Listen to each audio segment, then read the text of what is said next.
comes to Daytona 500, it's viewed by like the general public as like pinnacle peak that don't know a lot about NASCAR, but yet it's not it's not in your control all the time. It's not the truest measure of the driver's found ability necessarily. So how do you reconcile those two things as a driver?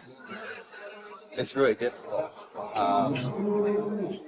I think you go to the Daytona 500 and you've done all this, preparation work.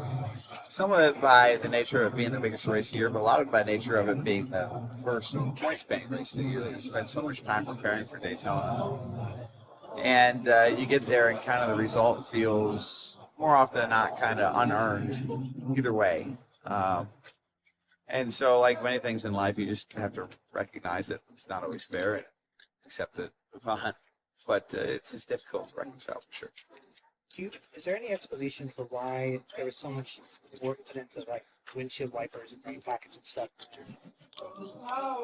It's not here this weekend when you maybe could have used it. Is that? Yes and no. I mean, I think the sport kind of came to a realization that windshield wipers don't really work on stock cars. But the wet weather package had other elements that were, I think, more effective that do apply, whether it be the defroster, default, or whatever you call it, and kind of the mud flap stuff. I can't speak specifically as to why the package gets determined to what it gets determined. There's a whole group of people that work on that.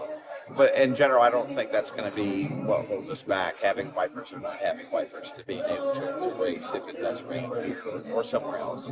It's more likely going to be standing water and things of that matter. So there's a little bit of insurance, I guess, that comes from having windshield wipers and all these other things, but I don't think that's going to be the determining factor whether or not.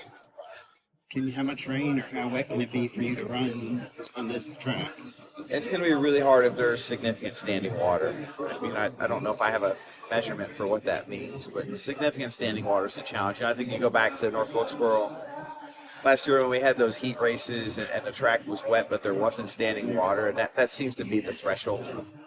But I don't know if I have a measurement for what that is or what that means, but the tires that we have for our cars are made for wet conditions, but not standing water. How difficult is it to come here and miss the track? It's not good, but the great thing about it is both times we've went straight to Daytona and led a lot of laps and been up front. I think gotten a little bit of leniency from our partners, but we can't rely on that. We need to go here and come here today and have a good race and be very competitive for sure. Where do you stand as far as the charter negotiations? Well, the good thing about the charter negotiations is the reality is we don't have to have anything done until February of 2025, which is a year, almost exactly from today. Obviously, you always want to get those things done sooner rather than later because of the ramifications they can have to everybody. But there's quite a bit of time. I think, there's a lot of work to be done to get everybody to come together, but I'm still optimistic. Jared Haas with Frontstretch.com. Make sure to hit that subscribe button. Also, check one of those two videos out that we have right beside you. Visit Frontstretch.com for more great content.